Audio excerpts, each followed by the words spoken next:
माझं मुंबई मध्यवर्ती कारागृहामध्ये भेट द्यायचं एकमेव कारण होतं इथल्या ज्या अडचणी आहेत त्या स्वतः समजून घ्यायच्या। मागील काही दिवसांपूर्वी मी पोलीस हाऊसिंगची बैठक ज्यावेळेस घेतली होती त्यावेळेस महाराष्ट्रामधली कारागृह आहेत ह्या कारागृहामध्ये असलेल्या ज्या काही फॅसिलिटीज आहेत त्याच्यामध्ये आपल्या ज्या काही सुधारणा करायच्या आहेत त्याचे जे काही प्रस्ताव तयार केले गेलेले आहेत त्याच्यामध्ये मुंबई मध्यवर्ती कारागृहाचे देखील आपण प्रस्ताव तयार करतोय। तर एकंदरीत इथल्या अडचणी समजून घेणे, माननीय मुख्यमंत्री महोदयांच्या ज्या सूचना आहेत त्या सूचनानुसार भविष्यामध्ये आपल्याला कारागृहामध्ये ज्या नवीन बांधकामं करायची आहेत, ज्या काही आपल्या सर्वांना कल्पना आहे की आता मुंबई कारागृहाचं जर का आपण उदाहरण दिलं जवळपास 990ची कपॅसिटी आहे, म्हणजे क्षमता तितके प्रिझनर्स ठेवणं अपेक्षित आहे, परंतु जवळपास 3400च्या आसपास प्रिझनर्स आहेत। अशा वेळेला आतले जे काही यंत्रणा किंवा आतले जे काही फॅसिलिटीज कमी पडत आहेत तिथे कुठे सुधारणा करायची गरज आवश्यक आहे ती प्रत्यक्षात पाहावं, प्रत्यक्षामध्ये येऊन त्याची पाहणी करून अभ्यास करून माननीय मुख्यमंत्री महोदयांकडे संपूर्ण अहवाल सादर करावा आणि लवकरात लवकर मला वाटतं आज आपण पोलीस हाऊसिंगच्या मार्फत फक्त हाऊसिंगवरती कॉन्सन्ट्रेट न करता आता तुरुंग देखील हे पोलीस हाऊसिंगने उभारायचे आहेत हा निर्णय झालेला आहे। त्या अनुषंगाने पुढची पावलंही उचलण्यासाठी आज मी इथे आलेलो आहे।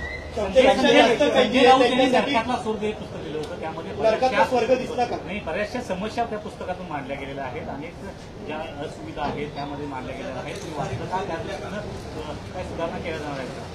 बघा, संजय राऊत यांनी शेवटी आता कुठल्याही आरोपीला जेल हे नरकच वाटणार, त्यामुळे त्याला त्यांच्या दृष्टिकोनाने मी काय पाहिलं त्यांचे विचार काय होते ह्यापेक्षा आज एक लक्षात घ्या, कारागृह जे काही आरोपींना आपण इथे त्यांचे ट्रायल चालू असतात तोपर्यंत त्यांना आपण इथे ठेवलेली असते, काही कन्व्हिक्शन झालेले असतात, आरोप सिद्ध झाल्याच्या नंतर कोर्टाने सजा सुनावल्यानंतर काही आरोपी इथे राहत असतात किंवा गुन्हेगारी केल्यानंतर इथे राहत असतात, त्यांच्यामध्ये सुधारणा होण्याच्या दृष्टीने त्यांना इथे अटक करून ठेवलेली असते। म्हणून त्यांना त्यांच्यामध्ये सुधारणा करण्यासाठी रिहॅबिलिटेशनसाठी आपल्याला काय काय गोष्टी कराव्या लागतील। आपल्या सर्वांना कल्पना आहे की मागील डिसेंबरच्याच अधिवेशनामध्ये माननीय मुख्यमंत्री महोदयांनी विधिमंडळाने म्हणजे माननीय मुख्यमंत्री महोदयांनी नवीन कायदा तिथे मांडला होता, त्याला विधिमंडळाने मंजुरी देखील दिलेली आहे, कायदा पारित झालेला आहे, तो आता माननीय राष्ट्रपती महोदयांकडे मंजुरी करता गेलेला आहे। त्याच्यामध्ये रिहॅबिलिटेशन हा अतिशय महत्वाचा भाग आहे। जेलमध्ये जे काही प्रशिक्षण दिली जातात, जे काही शिकवलं जातं त्याचं त्यांनी बाहेर अंमलबजावणी केली की नाही ह्याच्यावरती देखील आपण लक्ष देणार आहोत। आणि म्हणून मला वाटतं जेलला नरक असे उपमा देण्यापेक्षा जेलच्या मध्ये आलेला आरोपी किंवा गुन्हेगार जो असेल तो इथून सुधारून कसा बाहेर पडेल त्याला सुधारगृह असं म्हणतात। म्हणून मला वाटतं आपण एक थोडा बघण्याचा दृष्टिकोन बदलला पाहिजे। आज माझे इथे येण्याचं मुख्य कारणच ते होतं की आपण सुधारगृह ह्याला आपण जेव्हा बोलतो ह्याच्यामध्ये कैद्यांची किंवा गुन्हेगारी प्रवृत्ती असताना जेव्हा इथे गुन्हेगार ज्यावेळेला येतात तो बाहेर पडतो त्यावेळेला त्याची गुन्हेगार प्रवृत्ती बदलली की आहे की नाही, तर त्यासाठी आतमध्ये आपण काय फॅसिलिटीज दिल्या पाहिजे, त्यासाठी आतमध्ये आपण काय बदल केले पाहिजेत या बाबतीत आम्ही चर्चा केली। क्षमता वाढवण्यासाठी काही चर्चा झाली का? क्षमतेपेक्षा जास्त कैदी आहेत, नवीन बांधकाम केलं जाईल, बॅरेक वाढवले जातील अशी काही शक्यता आहे, त्याचा स्कोप आहे का? नाही, सध्या आता आपल्या सर्वांची माहिती करता पालघरमध्ये आपण 1500च्या कपॅसिटीचा आपण एक जेल आपण तयार करत आहोत, काम चालू आहे। मला वाटतं बारामतीमध्ये मला वाटतं की 100च्या कपॅसिटीचं तिथे काम चालू आहे, अहिल्यानगरला 500च्या कपॅसिटीचं काम चालू आहे। येत्या काही कालावधीमध्ये येरवडा जेल ह्याची आपण कपॅसिटी जवळपास 4000च्या क्षमतेचं आपण तिथे नवीन आपण कारागृह आपण तिथे उभं करतोय, त्याला लवकरच मान्यता देखील माननीय मुख्यमंत्री महोदयांच्या अध्यक्षतेखाली दिली जाईल। सेंट्रल जेलच्या बाबतीमध्ये देखील आपण हाऊसिंगच्या माध्यमातून पोलीस हाऊसिंगच्या माध्यमातून काही दिवसांपूर्वी आपण इथे प्लॅन तयार केलेला आहे, लवकरच त्याला देखील निधी आपण उपलब्ध करून देऊ। त्याच्या काही तांत्रिक अडचणी आहेत, महानगरपालिकेसोबत नगरविकास विभागासोबत आम्ही काही बैठक पुढच्या आठवड्यामध्ये मी आयोजित करणार आहे, त्या बैठकीमध्ये ते तांत्रिक प्रोसेस सोडवले जातील आणि ग्राउंड+2 अशा फॅसिलिटीज आम्ही इथे उभं करायचं आम्ही विचाराधीन आहोत आणि लवकरच त्याच्यावर आम्ही निर्णय देखील घेतो। प्रकरणामध्ये वेगवेगळे खुलासे समोर येत आहेत, पुण्याचं वैष्णवी हरवणे वीर यांचा मृत्यू झाला, काय नक्की तपासात पुढे आलेल्या आहेत, कुठल्या गोष्टी काय तपास पुढे बघा, आत्महत्या झाल्याच्या नंतर जे काही चौकशी अंती निष्पन्न होईल त्या चौकशी अंती निष्पन्न झाल्याच्या नंतर जो कोणी आरोपी असेल, जे कोणी याच्यामध्ये गुन्हेगार असतील त्यांच्यावरती कायद्यानुसार कडक कारवाई केली जाईल. कुठल्याही राजकीय पक्षाशी असू निगडीत असू द्यात, त्यांच्यावरती कायद्यानुसारच कारवाई केली जाईल. ज्योती मल्होत्रा प्रकरणामध्ये धक्कादायक खुलासा होतोय. लालबाग राजाची सुद्धा तिने रेकी केली होती अशी मुंबईत माहिती दोनदा येऊन गेली होती. समोर आली. काही मिळाले. प्रवास हे बघा, यामध्ये एटीएसच्या माध्यमातून आणि विविध आपल्या यंत्रणांच्या माध्यमातून ऑलरेडी चौकशी चालू आहे. त्या सदर व्यक्ती आहेत, त्यांना ऑलरेडी आपण अटक देखील केलेली आहे. त्यांनी कुठली इन्फॉर्मेशन गॅदर केली, त्यांनी इथून कसली पाहणी केलेली आहे, हे त्यांच्याकडनं चौकशीमधून बाहेर पडेलच. परंतु जी काही सेन्सिटिव्ह इन्फॉर्मेशन आहे ती बाहेर येता कामा नये, ही आपली सगळ्यांची जबाबदारी आहे. त्यामुळे इन्व्हेस्टिगेशनचा भाग आहे. यंत्रणा त्या बाबतीमध्ये योग्यरित्या इन्व्हेस्टिगेशन करून कारवाई करतील.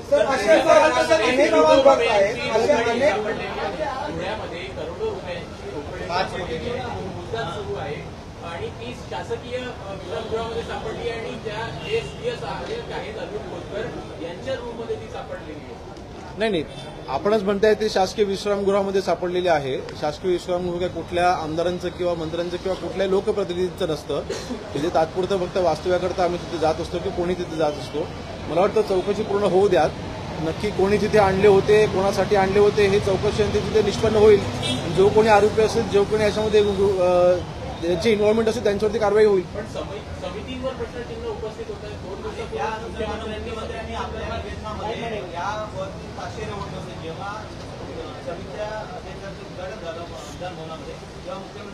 नाही बघा, आपण आत्ताच ते कन्क्लूड करणं, त्या कन्क्लुजनवरती येणं की ते समित्यांसाठीच होतं, हे मला वाटतं थोडं आता घाई होईल, चुकीचं होईल. चौकशी अंती आपल्या लक्षात येईल की नक्की कोणी रोकड आणली होती, कशाकरता आणली होती, हे चौकशी पूर्ण झाल्याच्या नंतर त्याच्यावर आम्ही योग्य कारवाई करू.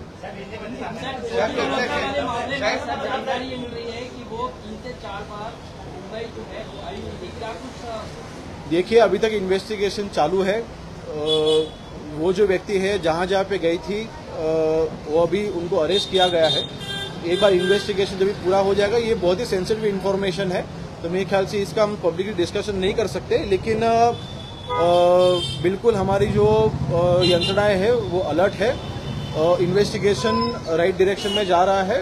उनने जो भी रेकी की होगी या फिर जो भी उन्होंने इन्फॉर्मेशन गैदर की होगी, वो किस लिए की गई थी, वो सब इन्फॉर्मेशन लेने के बाद उसके वो योग्य वो स्टेप्स लिए जाएंगे. महाराष्ट्र एटीएस या फिर कोई और एजेंसी क्या ज्योति मल्होत्रा से पूछताछ करेगी कि उसका मुंबई आने का मकसद क्या था, और जो रॉ फुटेज है क्या हम अपनी महाराष्ट्र की सुरक्षा के दृष्टिकोण से उसे इन्वेस्टिगेट करेंगे, उनकी इन्वेस्टिगेशन को ज्वाइन करेंगे? देखिए, अगर जरूरत पड़ेगी तो बिल्कुल उनकी कस्टडी की मांग की जाएगी. लेकिन अभी तक जो भी इंक्वायरी चालू है वो सेंट्रल एजेंसी के माध्यम से की जा रही है. तो मेरे ख्याल से अगर जरूरत पड़ेगी तो बिल्कुल मांगेंगे. लेकिन सेंट्रल एजेंसीज के संपर्क में हमारी महाराष्ट्र सरकार है और बिल्कुल इस मामले में माननीय मुख्यमंत्री महोदय भी बिल्कुल ध्यान दे के है. तो मेरे ख्याल से इन्वेस्टिगेशन का ही मामला है, तो इन्वेस्टिगेशन जब भी कंप्लीट होगा या फिर उस पर जो भी फाइंडिंग्स आएंगी उसके ऊपर कार्रवाई की जाएगी. सलमान की महाराष्ट्र लालबाग जैसे भीड़ भाड़ वाले इलाके को बाकायदे शुरू किया गया है, तो क्या इसके मद्देनजर और प्रिकॉशन लिया जाएगा अगली बार ताकि संदिग्ध चेहरों पर लोगों पर नजर रखें? देखिए, मुंबई पुलिस के माध्यम से जब भी ऐसी कोई मतलब गणपति के सीजन होते हैं या फिर दिवाली होती है, नवरात्र होती है, जब भी फेस्टिवल के सीजन होते हैं, तभी हम जो भी मैन्यूवरिंग होता है अच्छी तरीके से ही होता है. हमारा अभी आपने 4 दिन पहले ही आपको पता है कि मुंबई के लिए स्पेशली जॉइंट सीपी लेवल के एक अधिकारी की नियुक्ति की गई. उनके माध्यम से इंटेलिजेंस भी वहाँ पे एकत्रित किया जाएगा. उसके ऊपर योग्य जो भी आगे की जो स्टेप्स हो लिए जाएंगे. सलमान खान को धमकी इतनी आ रही है, सुरक्षा बढ़ाई गई है. सलमान खान के घर में कल वापस से एक व्यक्ति घुस जाता है, सिक्योरिटी बड़ी ब्रीच की जाती है. हालांकि उसे पकड़ लिया गया जैसे ही वो अंदर गया, लेकिन सुरक्षा को लेकर काफी सवाल है. सलमान खान को जो भी आज तक धमकियां आई है, उन्होंने जो भी प्रोटेक्शन की मांग की थी, उनके जो भी जरूरती प्रोटेक्शन वो दिया गया है. मेरे ख्याल से उनके लाइफ को कोई भी थ्रेट नहीं है और एजेंसीज बिल्कुल ठीक से काम करी, इसलिए वो पकड़े गए. तो मेरे ख्याल से उनको उनके लाइफ को कोई भी थ्रेट नहीं है. जो भी प्रिकॉशन लेने थे वो ले चुके हैं. Thank you.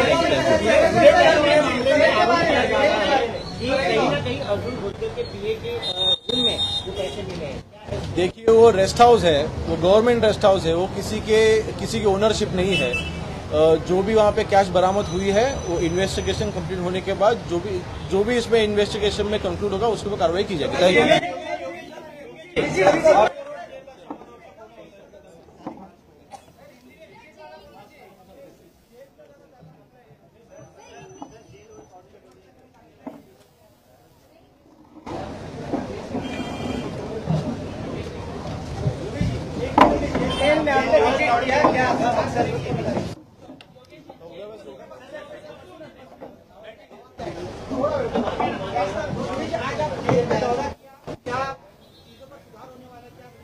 महाराष्ट्र राज्य के माननीय मुख्यमंत्री महोदय देवेंद्र फडणवीस जी ने कारागृह के बारे में, कारागृह के मामले में जो भी सुधारणा करने की जरूरत है उसके कुछ गाइडलाइंस तैयार किए हैं। 2024 में हमने विधिमंडल में कायदा भी हमने पारित किया है। उसके मद्देनजर रखते हुए कारागृहों में जो भी रिजुविनेशन करने की जरूरत है, जो भी रिकंस्ट्रक्शन करने की जरूरत है, अंदर की जो भी फैसिलिटीज है वहाँ पे इम्प्रूवमेंट की जरूरत है। अभी यहाँ पे आज मैंने मुंबई के सेंट्रल जेल में जब विजिट की तो लगभग 1000 की कैपेसिटी है, लेकिन 3400 से भी ज्यादा यहाँ पे प्रिजनर्स है। तो फैसिलिटीज इम्प्रूव करने के लिए महाराष्ट्र सरकार की तरफ से जो भी फंड देना या फिर जो भी इम्प्रूवमेंट के लिए जो स्कोप है वहाँ उसके लिए काम करना, माननीय मुख्यमंत्री महोदय जी ने इस मामले में जो भी इंस्ट्रक्शंस दिए हैं तो वो समझने के लिए आज मैं यहाँ पे आया था। नेक्स्ट वीक में इसके बारे में हम लोग एक मंत्रालय लेवल पर मीटिंग भी लेंगे। यूडी नगर विकास विभाग हो या फिर पुलिस प्रशासन हो, एक साथ में मिलकर एक सेंट्रल जेल के लिए हमने जो प्लान रेडी किया है, पुलिस हाउसिंग के लिए जो प्लान रेडी किया है, उसके माध्यम से रिकंस्ट्रक्शन के लिए जो भी फंड्स की जरूरत है माननीय मुख्यमंत्री वो भोजे जी से हम चर्चा करेंगे और जो भी फंड्स लगेगा वो फंड्स वो दिए जाएंगे। और महाराष्ट्र के कारागृह की जो स्थिति है वो बिल्कुल बदलनी चाहिए। इस मामले में जो भी स्टेप्स उठाने जरूरी है उठाएंगे। सर, बीएमसी ने 134 जर्जर इमारतों को नोटिस दिए थे, जिसमें से अभी भी 70 इमारत जो है वो खाली नहीं कराए गए। ऐसे में जो लोग अभी वहाँ उसमें रह रहे हैं उनकी सुरक्षा कैसे सुनिश्चित की जाए, क्योंकि कभी भी वो इमारत जो है। पुलिस हाउसिंग की बात कर रहे हो?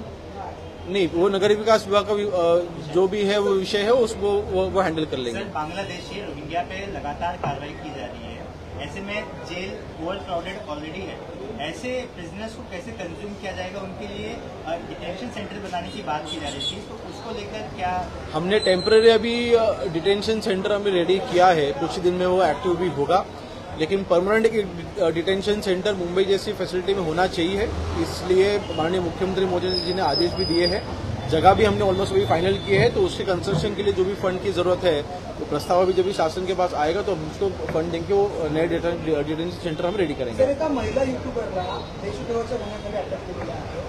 असे अनेक युट्यूबर आहेत, असे अनेक ब्लॉगर जे आहेत जे वेगवेगळ्या देशामध्ये फिरतात, वेगवेगळ्या राज्यामध्ये फिरतात, तर अशा काही युट्यूबरवरती, ब्लॉगरवरती राज्य सरकार काही त्यांच्यासाठी मार्गदर्शक सूचना किंवा काही त्यांच्यावरती नियम आणणार आहे का? मला वाटतं ऑलरेडी या बाबतीमध्ये आपलं सरकार, केंद्र सरकार असू दे किंवा राज्य सरकार, आम्ही अलर्ट आहोत. आपल्या सगळ्या यंत्रणा या अलर्ट आहेत आणि म्हणून युट्यूब ब्लॉगर्सच्या माध्यमातून किंवा विविध वेब पोर्टलच्या माध्यमातून देशाला धोका पोहोचेल अशा कोणी ऍक्टिव्हिटीज करत असेल, या सगळ्या ऍक्टिव्हिटीज आपल्यावरती आपली नजर असतेच.